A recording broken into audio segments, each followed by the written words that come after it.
Hi guys, it's Megan. Ayoko magsalamin. Hi guys, it's Megan Cecilia. Welcome back for today's video.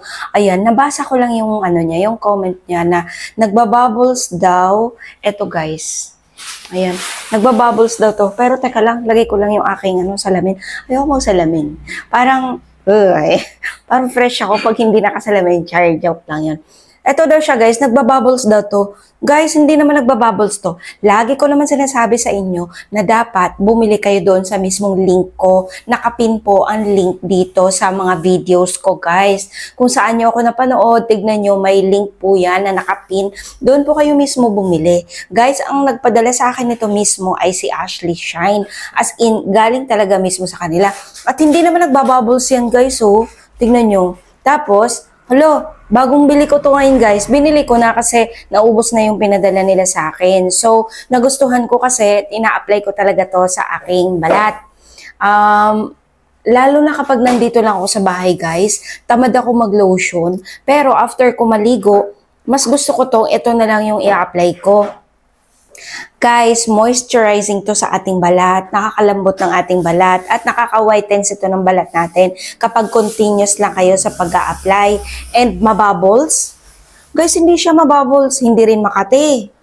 Hindi rin ito malagkit sa balat natin, basta after nyo maligo, saka kayo mag-apply nito para hindi makate, dahil syempre pag hindi kayo naliligo, may dumi yung balat nyo. Tapos mag-a-apply kayo nito. Hindi okay yun. After nyo maligo, after nyo maglinis, bago ka maglagay nito.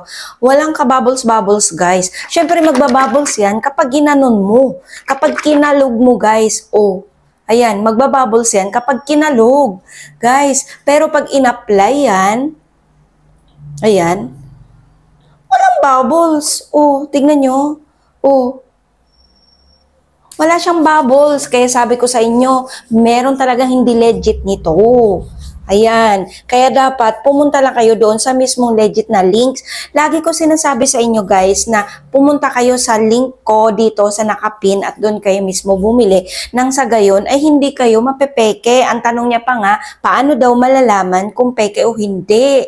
Tapos, nagbabubbles nga daw, guys. Hindi yan nagbabubbles, pero lang kapag kinalog mo, magbabubbles yan dahil syempre, may water po itong serum na ito. May kasama siyang water, kaya hindi po siya delikado sa balat natin, hindi po ito nagkaka-rashes sa balat natin, hindi nakakapamula sa balat natin, at hindi po as in, wala naman ako nararamdaman dito habang ina-apply ko to sa buong katawan ko, guys. Pwede din natin to i-apply sa buong katawan natin, sa makilkili, sa singit. Ayun. Ganon siya, guys. Hindi naman nakaka-glowing to na skin, guys. Nakaka-glowing. Ayan. At saka sa mga gumagamit ng mga facial device ngayon, pwede din itong gamitin sa face natin para maganda yung pag-glide ng facial device. Kasi hindi mo na kailangan magpa-facial ngayon, guys. May device nang nabibili ngayon. Ikaw na mismong gagawa sa sarili mo.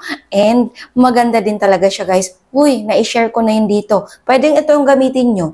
Kasi bago kayo mag-massage ng device na yun, pwede kayong maglagay ng serum, pwede kayong maglagay ng moisturizer, and pwede din kayong maglagay ng ma-moisture na sunscreen kasi may moisturizing na sunscreen. At pwede din to. Kasi, maganda to sa balat, guys. Malambot to sa balat natin. Ano pang hinihintay nyo? I-click nyo po yung ating link dito sa ating comment section. Nakapin po yun. At doon kayo mismo bumili. Nang sa gayon, hindi kayo mapepeke. Kasi guys, yes, aminado po ako sa mga products po talaga. Merong mga gumagaya, may ginagaya, merong mga pinipeke, merong hindi siya legit talaga. Kaya, dapat tignan nating mabuti yung product, yung mga reviews ng products, kung maganda ba, kung wala bang mga nagre-reklamo. So, ayan siya guys, yung niacinamide na to, napakadaming laman. Hindi po ito magbabubbles kapag hindi mo kinalog. Siyempre, pag kinalog mo, magbabubbles kasi na-shake-shake nga po yun. So, ayun, about dito sa Niacinamide Pure Serum Ashley Shine Update. So, ayun lang ang masasabi ko sa inyo guys. Pumunta kayo sa link dito sa comment section para makabili kayo ng legit. So, ayun lang. Bye!